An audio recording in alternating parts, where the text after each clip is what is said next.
President-elect Joe Biden will be inaugurated this week in the wake of a violent insurrection at the U.S. Capitol. New polling shows many Americans are bracing for such violence to continue. Our latest CBS News poll shows that 51% of Americans say political violence will increase in the country. 18% believe it will decrease, while 31% expect it to remain the same. For more on these polls, I want to bring in CBS News Director of Elections and Surveys, Anthony Salvanto. Anthony, tell us a bit more about why these concerns are really part of a deeper issue. Hey there, Alana. Yeah, our poll is really a portrait of a nation that is very concerned coming out of these last couple of weeks. You know, the first thing I want to show you is when we ask people, what do you think is the biggest threat to your way of life right now? Well, more than foreign adversaries, more than things from the natural world, natural disasters, viruses even, number one thing that they say is other Americans and domestic enemies, threats from within. And then that relates to, I'll show you this, which you mentioned at the top, which is that a majority expect political violence to continue. But the important thing here, Lana, is that people are not just thinking that it's going to happen in the next week, as many are, but that it will continue over the coming years. And so that's sobering. And then finally, larger picture, larger concerns, you look at this big number of 71% that feels that U.S. democracy is threatened. And in larger context, you know, we will hear a lot going forward about divided nation, division, but this is something that is much more fundamental. People are telling us they have these much more serious concerns about democracy, about the process. Lana? Anthony, how do the majority of Americans feel about this new administration that's taking office? Well, I'll show you this. First of all, optimism especially from the folks who voted for Joe Biden. So yes, a majority feeling like the next 4 years, showing some optimism there. Very specifically, though, about a couple of things. Not so much political division. I think that's going to be harder for him to tackle, but about getting the virus under control. They do feel like things may get better on that front. I do want to talk in this context, though, Lana, about the congressional Republicans. We've heard so much about that, of course, over the last week. And in the poll, we find divisions there. Now, there's half of Republicans, their rank and file, who tell us that they'd like to see their representatives in Congress try at least to find common ground with the Biden administration. But there's another half that say they want the congressional Republicans to oppose Joe Biden as much as possible. So speaking to that going forward, you have those divisions there, even within and among Republicans, Lana. That is really interesting because that's just Republicans that you surveyed, and they're equally divided into those that think that they need to work with the new administration and those that think that they just need to oppose him as much as possible. Fascinating.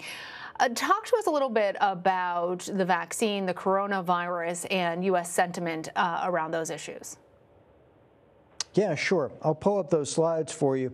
And one of the things that people told us right off the bat was that they thought vaccine distribution in their state was going too slowly. That's 59%. But that was particularly the case, even higher, among those folks who want to get it right away. So not a lot of praise for the process so far. And then underneath that, majority telling us that they don't feel like it's been explained properly how to go about getting one, the process by which they get the vaccine. So still some mystery and confusion surrounding that. And all of that then comes out to people saying, the majority, if they want one, that they don't feel like they'll be able to get it at least until the summer, Lana. Oh, that's interesting. I wonder how much of that factors into people's feelings about the outgoing administration. Anthony, did you do any polling about sentiment around President Trump? Yeah, we did. And he does have strong support from that his core supporters of the Republican base. They've been with him all along. In fact, one of the things, I'm going to take you back to a slide here, Lana, and show you this one, which was kind of striking.